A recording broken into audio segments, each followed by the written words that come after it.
figuring out, is it beg or is it be? Okay, I get it. No. Be okay. I get what BG is. I get it now. So you're not begging for viewers. You're entertainment group. I get it. And they're like, beaver is a word I say in a British accent. Makes my daughters cringe all the time. So that's a side note, completely unrelated to anything. I'm gonna save that clip. That audio clip. Beaver Entertainment Group. Yeah, let's just. That's a sounder for your next show. But, save it. Yep. All right, folks. Welcome back to BEG Wrestling. We are here with none other than the voice of wrestling, Jason Bryant. Jason, thank you for being here. Talk about this voice.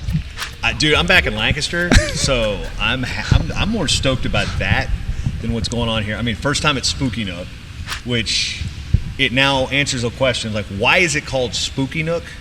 Because that's the street. The street outside, it's on Spooky Nook Road, which was here before the facility. So that answers so many questions I had with Spooky Nook. I'm like, is this a Halloween company? No, this is a sports company. It's awesome. So this is the first question I had, and you're telling me because the road out front, that's Spooky Nook Road. It's that simple. Yeah, right across from we're near Salunga, right off 283. One of the spots I used to actually work one exit up. Okay. So the NWCA's offices when I lived here were in Utilities office building at the time. So I'd right on Auction Road and just on the outskirts of Manheim, Mount Joy, right here off 283. So if you're familiar with how Lancaster is, like the roads emanate like a spoke, like a wagon wheel. So it's into the Amish thing. So that's how it was described to me when I moved here. And it's, everything emanates like at Lancaster. Manheim Pike goes to Manheim. Millersville Pike goes to Millersville. Fruitville, I've never been to Fruitville, but there's a Fruitville Pike. So I don't know. I don't get that. But that's, it's just, I had a 717 phone number once upon a time. I was still do. I was District 3. I was in the McCasty zone. Okay. And 17603. Like my house is still there at West New Street, right near Clipper Magazine Stadium. So went to many a Barnstormers game in the I don't even remember the name of the league, but it was one of those the independent league. So like the ones where Ricky Henderson would make comebacks for like the Newark Bears. Wow. Like that's the league. So yeah, I love my time here. Okay. How long did you live here for? I lived here from 2005 to 2008. 2005, 2008. Okay. I left the newspaper industry in late 04 and got hired at the NWCA in summer 2005, and that's when I moved up here. And left during the Olympics in 2008. I remember I moved to Minnesota the day Doug Schwab was wrestling at the Olympics. So I just remember that. And my 29th birthday, I spent at a Steak and Shake in West Lafayette, Indiana, moving to Minnesota. So wow, you can encompass. There's a book at the bookends my arrival and my departure from Pennsylvania. So you have traveled all over the place, lived all over the place. I talked to you briefly earlier. I'd like for you to tell the story. I asked you, how did you even initially get into announcing in the first place? I was that stat nerd, which comes as a surprise to probably anybody, right? When I was a kid, so I started just got into sports in like the second or third grade.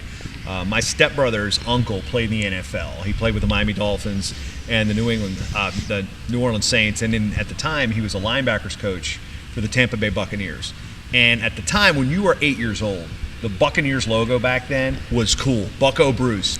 You don't realize that they're 4-12 or 3-13 in the worst franchise in pro football history up until that point. So that was kind of what latched me onto the Buccaneers, and I'm being a sports fan, and then I started watching Sports Center, and I'm like, Chris Berman's nicknames and like back, all the George Taco Bell, Todd Caribbean Cruise, John Tonight, Let It Be Lolenstein, the nicknames, and like it just got into sports, and I started listening to sports radio, and I knew early, probably before I was in 5th grade, that I wanted to be a sports broadcaster. So I was the kid that called in the sports radio show all the time. 487-1310 was the phone number for Sports Radio 1310 back in Virginia where I grew up. And, my life started to revolve around sports. And when I got into high school, we had moved from Newport News, Virginia to, about 10 miles over this wrestling. I didn't know it was wrestling crazed yet. This little small town, Poquoson, P-O-Q-U-O-S-O-N. We've had one college All-American at Division I ever, John Morris, heavyweight at Lehigh. But so we're a wrestling town. The Virginia Duels were founded by the late John Graham. He's a Poquoson guy. And, in high school, 9th grade, we didn't have a radio station. We were a small AA high school, so about 700 students. No radio station, no TV. Had the student newspaper, but I tried to find a way into it. Our baseball coach at the time was a guy named George Yeager. who played football at Virginia Tech, was one of our best athletes that the school had ever had. And he recognized early that I was I was into sports. And he goes, well, I'll do the book. And he went to high school with a guy named Greg Martin, who was a local DJ, who would fill in for drive time and morning shows. And just a guy that had a radio voice and knew his way around a microphone. So I was 14 years old, and I started doing PA for Pocosin High School baseball. Matter of fact, our first opponent ever was Clearfield High School of Pennsylvania. They were on a tour down to Florida on spring break, coming back up, playing teams on their way up. So I've always had a Pennsylvania tie with that, but started doing baseball, so doing the book. And the reason I did the stats is to understand the rules of the game, how to score the game. And I would look at the broadcasters that would do Old Dominion basketball, because we had, my older sister went to ODU. They were the team that were on the radio that I listened to a lot. So we'd go to those games, and I'd see the broadcasters have the notes in front of them, and I'd see scorebooks and I'd see stat sheets. This is before the internet. This is before they had the stat monitors and everything. Mm-hmm. So to know how to do your own stats, to be able to recall the stats and off the top of your head, I started doing the book and doing the PA for baseball. Then my sophomore year, I did it again, but that time I had to stop playing football. I had some family issues at home, so I had to spend more time at home and couldn't spend a lot of time trying to play football. But in that era, girls basketball in Virginia at the smaller schools was in the fall. And I was like, all right, well, I'll find something that's involved in sports. So I started doing the stats for girls basketball and started announcing their games. And that was more just starting lineups than it was like, as I got to be a senior later, I was doing the points like 3, in the games and stuff. But it started out just simple starting lineups. And then all those girls, and let's be honest with you, when you're 15 years old and you're the only guy on a bus full of girls, there's a benefit to that. So, fast forward now, you really can't say that. But so all those girls hey, you got to come do our volleyball too. So I did the stats for volleyball. So there's another sport. Oh, sure, yeah. Boys basketball was that season. Well, Mr. Fay did the announcing for that, and then Summer, she was a year ahead of me. She did the book. Summer Hunt was her name. She did the book for boys basketball. She was not going to give that up. So I was like, all right, well, you know what? I'll go with girls volleyball. Wrestling's the same season. That sophomore year is when I saw my first ever wrestling match, and was hooked almost instantly. And then by the time soccer rolls around, I started doing soccer. So by the time I was a senior in high school, I was doing PA for 8 different sports at different times. I did field hockey. I did softball when baseball got eliminated from the postseason. We added girls soccer my senior year. I did girls soccer, boys soccer. Started doing wrestling when I was a junior, come out for the team end of my junior year, get the crap beat out of me. But, wrestling, I didn't realize was going to be the one that took hold of me. But, yeah, I was doing all the sports there. Other schools called me to do district tournaments at their place. Nansemond River High School, I went to the Bay Rivers District Tournament as a high school kid, and they brought me in to announce the district tournament at their place. So wow. It was pretty cool. So early on, I knew, and I figured, okay, how can I get myself prepared for a career in broadcasting, give myself as much experience as I could before I even went to college. And then that was the opportunity. I stayed close. I went to ODU, mainly because of proximity, because I knew all the local TV station guys already. I already worked nights at a newspaper. I started my senior year answering phones, doing the score bugs in the paper. So I was already working at a newspaper, and I knew all the local TV stations. So for me to want to go to Syracuse or go to Missouri, the journalism and broadcasting schools, I would have probably been starting over. So even though the broadcasting department at ODU was substandard compared to those places, I had more hands-on coming out of high school at 17 years old than a lot of people did in the industry. So, and knowing the 1310 guys, knowing the 310 and 13 sports broadcasters, who I still know to this day, wow. They're still in the market. So that's kind of how it all got started, and really kind of tapped into the broadcasting side of things, was just getting PA reps early. Yeah. There was no radio opportunities for me until my senior year when we started doing high school football on the radio. So you made your own path. I mean, you mentioned, so you started at 14. There's a lot there. Yeah. You started at 14. By your senior year in high school, you're doing 8 different sports. Mm-hmm. Other schools are calling you. And I now understand why you're so good with stats, because on our show we've called you the smartest guy in wrestling as well. Well, you had to manually keep all those stats for all those sports, so that makes sense. The only thing that doesn't make sense to me is it's the chicken and the egg, which came first theory. Do you do voice training at all, or were you just born with your voice? I don't really, because I've actually even said, I'm 44 now, about to turn 45 in August, and I've even thought about it now, should I get a voice coach? Not for changing the voice, but just how to keep it constant, consistent, tea and honey, and lozenges and Ricola, things like herbal vocal zone you see a lot with some PA announcers, but no. Really? And I just, to keep the voice healthy is the big thing, but as far as the training goes and the sound, style has always kind of been there. It's just the delivery, learning how to say things properly. It's now my regular voice and my PA voice vary. There's a little bit of a change in inflection here, like slightly when we're talking a little bit off the mic, I'm a little bit different than I am right now. So microphone, it just kind of clicks in the brain, you're performing. There's a performance aspect to it. There's also a clarity and an enunciation. If I sounded like I did, like if I sound like my parents, I would never get hired for anything unless it's the Virginia AA state tournament, where the guy would always be like, Waylon Ryder of Magna Vista, my pen. That was always a thing. So, it's like I'm not getting those gigs. If you sound all Matt 3 from Uzbekistan, that guy's not getting the gig, folks. Yeah, so, But as far as your question goes, like I haven't done any formal training. It's just repetition. It's like I usually to equate it to wrestling, it's repetition.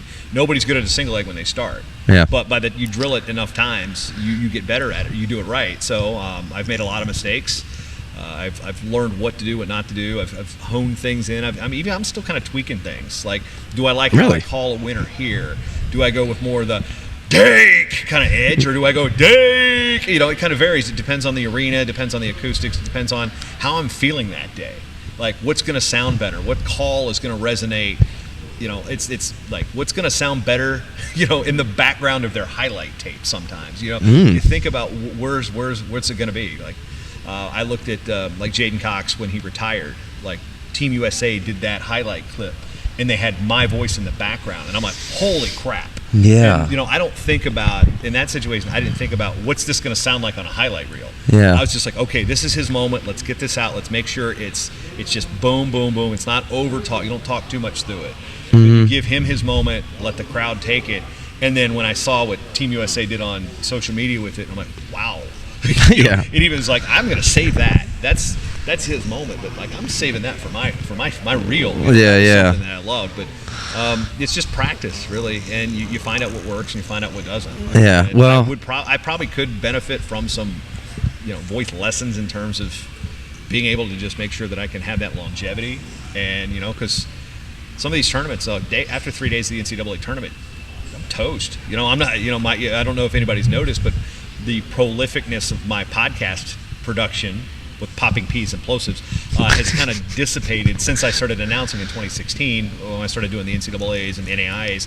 I don't put out as much content in the podcast world as I used to, because now I'm on those tournaments where I used to be getting interviews. I'm working the event. So then I tried to do double duty for a while, but you know what? I'm being paid to do this thing. I can't. I got to work smarter, not harder. But yeah, I mean, I imagine your voice has to get tired. Like I mentioned, you're performing. I get paid to talk. Yeah, it's kind of cool. But sometimes you need rest. You do need rest. Yeah, I mean, when it reminds me of, like, I don't know if you've ever heard Adele sing versus like when she talks normally. I've been married for 14 years. Yes, I am very familiar with Adele. I mean, it's incredible, the difference, and it's like when she's I can't quite pull that off. What about you mentioned Chris Berman? Mm-hmm. Was that, like, who would you like consider to be someone? Is that who you would say you looked up to and admired growing up?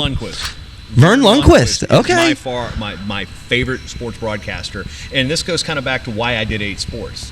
Is I wanted to be versatile enough to put me anywhere. Vern Lundquist can do the Masters, and he can do SEC football. He can do tiddlywinks. Like, that guy is just the voice of, like, he is the voice of, like if there was ever a movie about my life, I'd want him to do the voice for it, because he's that good. But there's the humor part of it. Like Chris Berman, in his heyday, I know people can say he's kind of lost it a little bit, but he's still the legend with everything. He made SportsCenter fun. He made him and Stuart Scott, man. Time. Him and TJ, Tom Jackson. Like, I lived for that stuff. Oh, yeah. Before the days of instant highlights. I was a Buccaneers fan. I never got to see the Buccaneers on TV growing up in Virginia. Yeah. So waiting for prime time, and he always loved the Buccaneers, so he always gave the Bucs a lot of plug. Yep. So I love Berman.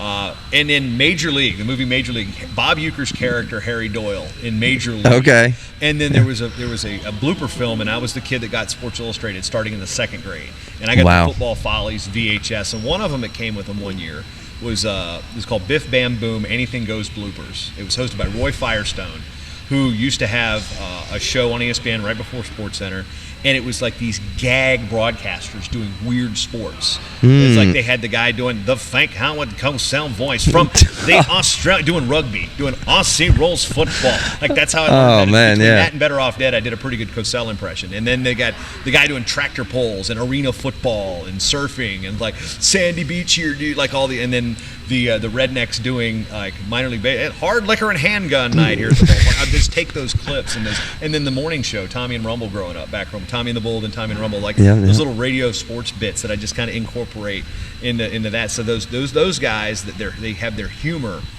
and I felt like if it was, if I can have fun while being able to do something before just like there's the monotone. There's the guys that I just like to have fun with it. So I'm always goofing around, having a good time. Like when me and Brian Hazard and I are here, and like when me and Hazard, when the mics are off at the Nationals, we're grabbing each other. We're like making jokes. We always say we're an HR nightmare because if you ever mic'd us up with some of the things we were doing, goofing around, people are like, "You're fired." But we have fun. But those inspirations, it's like those guys look like they were always having fun at work. Yeah. And then Lundqvist is a guy who you would just so versatile. So I always wanted to be versatile, and I always wanted to know, I was not a good athlete, but I don't think I was a bad athlete. I just didn't get into sports till late. So what I lack in athletic ability and the athletic knowledge of being able to, you get the analyst who did it, so he knows what he's doing. When I'm at the NCAA tournament, for example, I'd say 90% of that building knows more about wrestling than I do. So my job is to entertain them in a way that's not just. You're not going to be able to analyze. I'm not going to be able to analyze a single leg takedown and why this technique worked, or why Spencer Lee was so vicious on top, or why Jordan Burroughs double worked so efficiently. I'm not that type of broadcaster and announcer. What I'm going to be able to do is tell you something you don't know, or inform the masses of people that may know it. The guy next to you might not know it. So educate, inform. A lot of my content, like on social, is kind of boring, but you're going to learn something. So I've tried to incorporate that with. I'm not as uptight as people think I am. I kind of play that, foil a little bit. Well, you sound so professional. I mean, everyone just. I like to have fun. I'm a goofball. Like I literally. I would not have guessed that. My favorite movie is Spaceballs. Like I can watch Airplane on mute. Like I say some of the dumbest crap all the time. My wife gets so annoyed. My daughters are already that age where they're just like, Dad, dude, I've now started to develop the dad joke into the because the people that are going to nationals are now like my age and slightly older. Yeah. Like we're getting into that age group where it's no longer the gray hairs. It's like it's the losing our hairs. So I like to have fun. I mean, I like to make it. I'm having fun out there. So wrestling's a tough sport. Let's have some fun with it. So trust me, I don't take myself that seriously. So, well, I mean. There's times to turn on, put on business mode, put on the suit, and there's times where I get flustered and we need this, we need this. You need to turn professional. But there's also most of the time I'm going to crack a joke after we're in a rough situation. I'm going to say something probably pretty stupid, just to try to break the ice and monotony because it's a pressure situation. So I tell you, that is fun. That's not something I would have guessed before meeting you. And like I said, you sound so professional. I would have just assumed that you're that professional. I mean, 2 nights ago I was at a concert with my wife, and I'm realizing we are some of the youngest people there. Everybody in the building was their ID started with the number 1. There was nobody born in 2000 at this place. So it was, Social Distortion was rocking, by the way. Well, I think your whole motto to have fun. Here at BEG Wrestling, we are all about having fun. You get to do that. That's the one thing I love about you guys. One is figuring out, is it beg or is it B? Okay, I get it. No. B. Okay, I get what BEG is. I get it now. So you're not begging for viewers. You're entertainment group. I get it.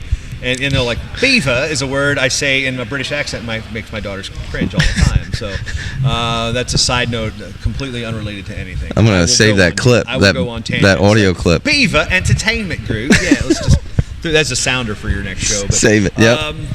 It's just so much fun. Like I really enjoy getting to do what I do. I've been fortunate enough. I'm to the point now. Like I've worked, covered, broadcast. I think I'm up to like 50-something college national championships. Wow. I've announced at least 3 a year since 2016. So that number's adding up quite quickly. So I do the NAIs, the Division IIIs, and the Division Is. This year, the calendar fell weird. I got a chance to do my first Big Ten tournament. like at University of Maryland. So I do like to. I keep track of records, but I like to see where am I at now. This will be my fourth Olympic Games that I've attended, my third that I've announced coming up soon.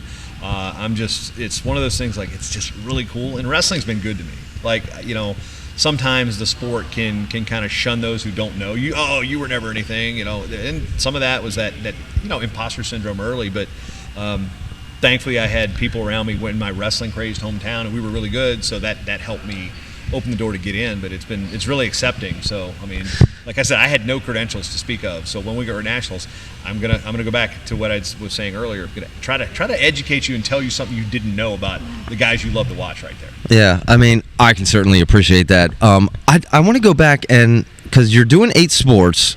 Mm-hmm. I don't think I asked you, why did you choose wrestling? How did it end up being wrestling? It chose wrestling me. chose you. It chose me. Okay. So let's go back to January '95 when I saw my first dual meet.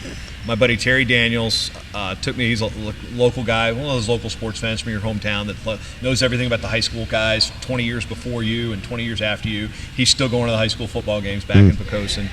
He said, "Hey, Jay, going to the wrestling match on Wednesday. You want to go?" I'm like, "Yeah, sure." I knew we were pretty good. I didn't know much about it. I knew we were good, and the Virginia Duels was a thing. And we go up to high school. We beat Deep Creek High School 36-33 in January 1995.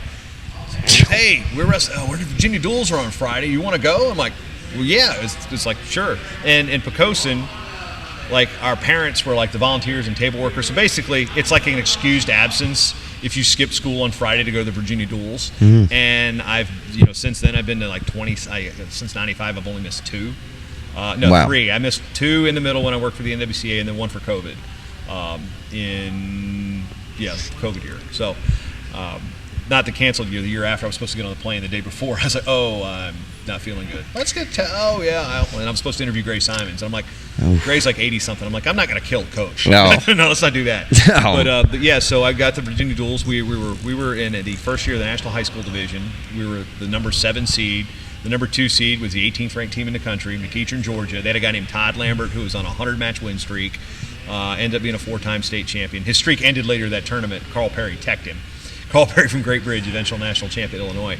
But we beat that team 27-26.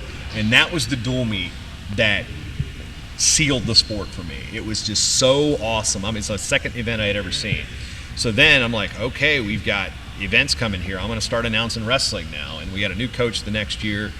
And it was funny. So Facebook, wrestling Facebook personality, Jimmy Jones, who some of you might have run into. He did the Mark Ryland impressions, wrestling the raccoon with the mullet, and interesting character. He was a senior on that team, and he got the pin at 189 because we didn't have 215 yet. That locked up the dual meet. So Jimmy, I wore his wrestling shoes, my first ever tournament that I wrestled, and he got the fall in the match that really kind of was the one that locked up wrestling. So as much as he tormented me in high school, he's kind of one of the guys that when these stories get told, Jimmy Jones is somehow going to end up in this story sometime. So Jimmy, yeah, you get the credit for some of this a little bit. Terry gets some for bringing me, and he brought me to my first hockey game too. So now I'm doing college hockey. That's another thing. So wow. The people from your hometown that still come up in conversation 30-some years later. But once that got a hold of me, and then the people that I did the high school wrestling, the football show with, Greg Martin, he says, "Hey, we're going to do this wrestling show and call it Mat Talk."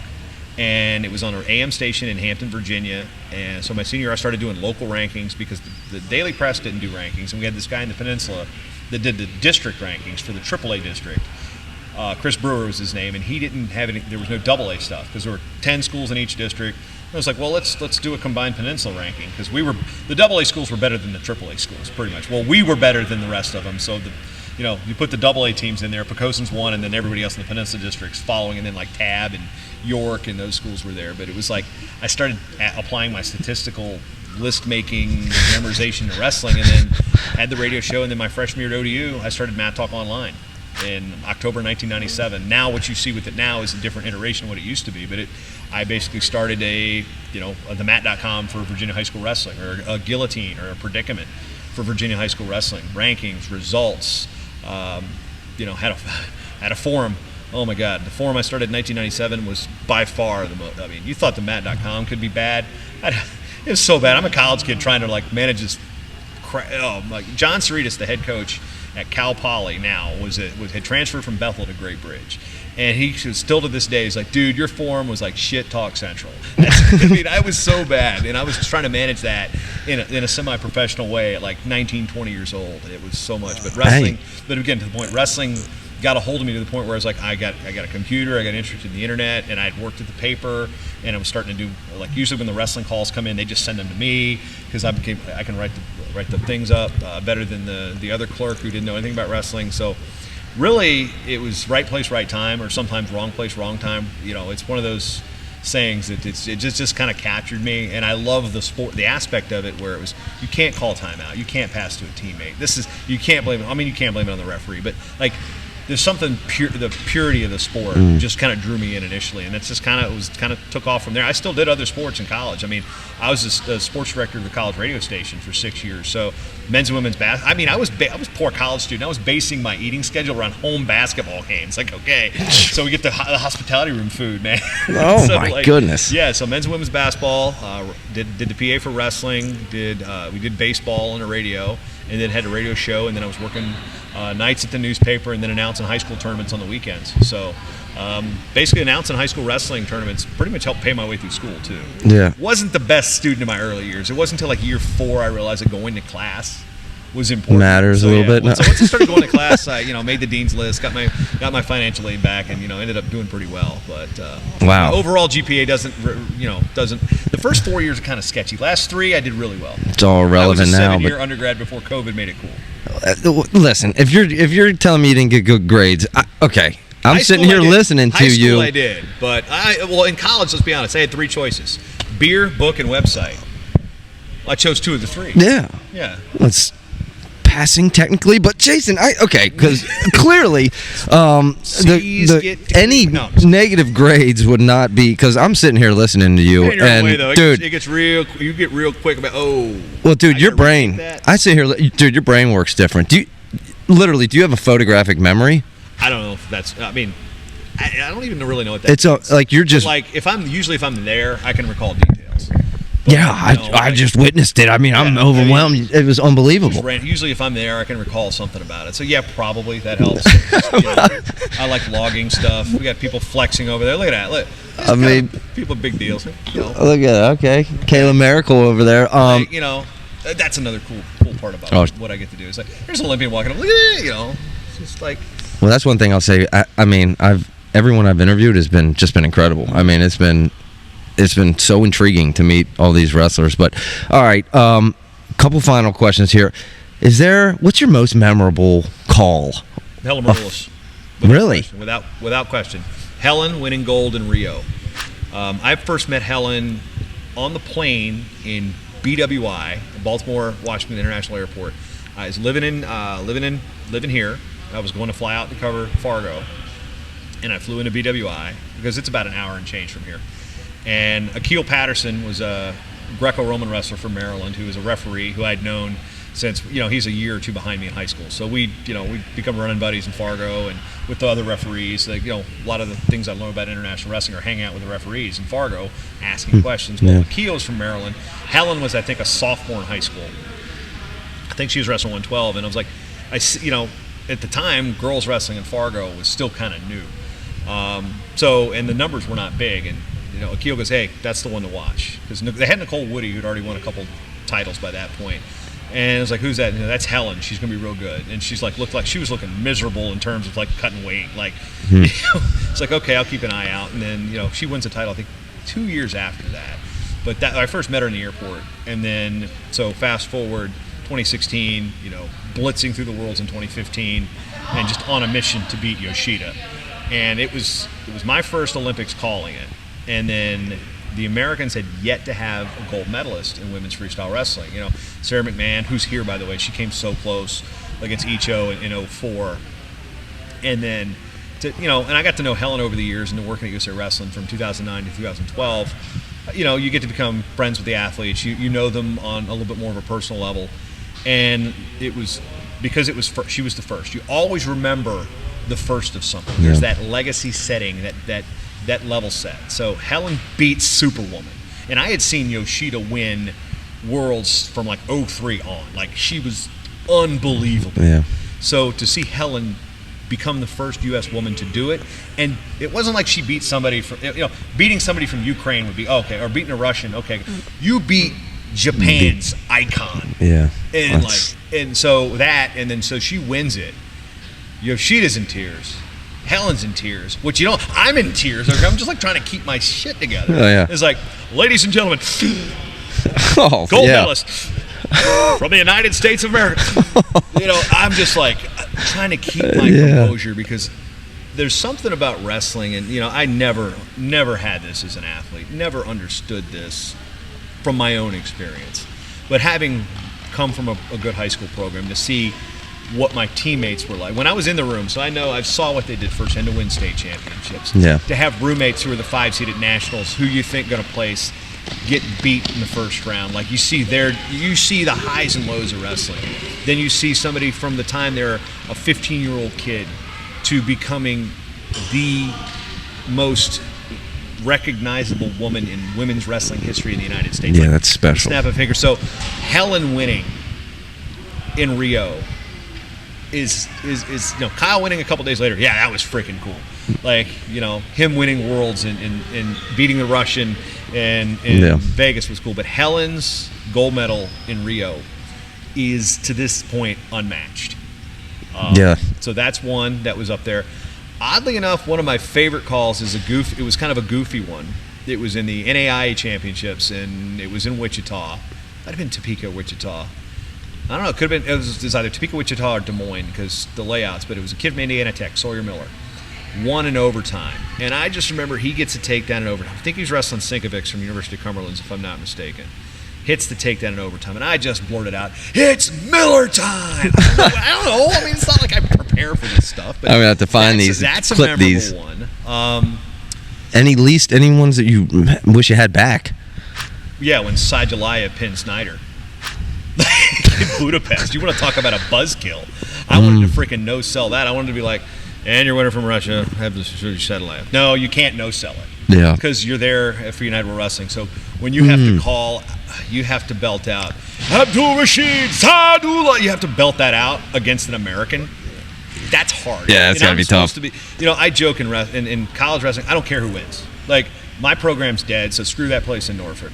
So I don't have a team now. I announce at St. Cloud State now. I announce at Augsburg and announce at Little Rock. So those are kind of my D1, D2, D3. My schools that I kind of have a little bit of a tie with, because they bring me in, and they're my home teams. They're my teams. But Little Rock until this year wasn't, they're a threat. They made headlines. It was great for that. Yeah.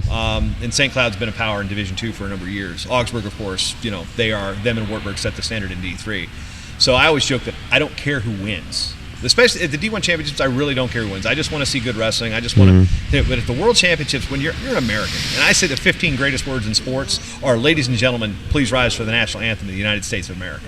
Like, I want to say that. I'm trying to coin that. The best 15 words in sports. Yeah. I don't know if it's gonna catch on. Thunderflap caught on. The towel wave. I'll push it. I'll promote it. Yeah. But so those are the things where, like, if I could have, you got to call every world champ, every Olympic champ, the same way. But man, when Snyder got decked, it was just like, this sucks. Yeah, that's got to be tough, man. It was like, it's not letting the air out of the balloons. Sorry, it was like you got popped. You're just like, ugh. That's the hard thing, when you're an American and you're like, and that's the thing. I try to call everything. I call the Russians the same way as I do the Americans, and there's a little bit more internal pride when Team USA does well. But those are the ones you want to have back. Well, you're going to be out here in Paris, right? Anything you're looking forward to? Anything we can expect out here in Paris 2024? Legally, I'm not allowed to comment on Paris because of the non-disclosure agreement. Okay. Here's what I'm looking forward to, though, about the Olympics. The venue is basically at the base of the Eiffel Tower. So there's like, if you're familiar with the Washington Monument, there's the mall and the reflecting pool and whatnot, and then there's so basically long grass type of mall thing, and then there's an arena. It's a temporary arena. Judo's going to be there, wrestling's going to be there, and then I think beach volleyball is in one section up. So it's going to be Paris. It's not like in Tokyo, where we're out in Chiba. which not to be confused with the other type of Chiba, you kids may be familiar with. But we were out like wrestling, like judo was in like the Budokan, like the sumo dojos and stuff, and cool like wrestling. We were out in a convention hall like near the Chiba Lotte Marines baseball stadium. We're 30 minutes outside of downtown Tokyo. Rio was in Karaoke 1, 2, and 3, so it was in like this athletic complex. It was an arena, but like the Eiffel Tower. You think Paris, you think France, you think the Eiffel Tower. We're going to be at the foot of the Eiffel Tower. What a scene. So that is what I'm looking forward to. Paris, I'll say this, the Parisians did an amazing job with the World Championships in 2017. I thought 15 when we ran it was the best, and then till Paris did it in 17 at the World. So if Paris and their people, their wrestling organizing committee, does anywhere remotely close to the job they did at the World Championships in 17, it's going to be smooth, it's going to be efficient, it's going to be professional. So I'm looking forward to what's going to happen in Paris because, from a wrestling standpoint, the men's freestyle team is going to be loaded. The women's freestyle team is going to be loaded. We got to punch through in Greco. That's another topic entirely. But I'm looking forward to some yellow medals, man. Well, Jason, maybe we'll have you on again to talk about Greco. I would love it, and it's been an absolute pleasure to have you on the show. I just sit here and listen the whole time. This has been the easiest interview I've ever had in my life. I talk a lot. You talk for a living. I talk.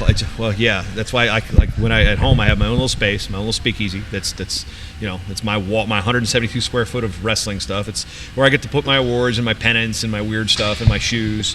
I got into shoes during COVID. So the only thing that's set Jordans. Yeah, I got my Jordan 3s. Rocking the Jordans. I was going to comment. I almost forgot. I blame Kevin Claunch and Richard Immel and Ryan Holmes for the shoeness. My wife only blames me.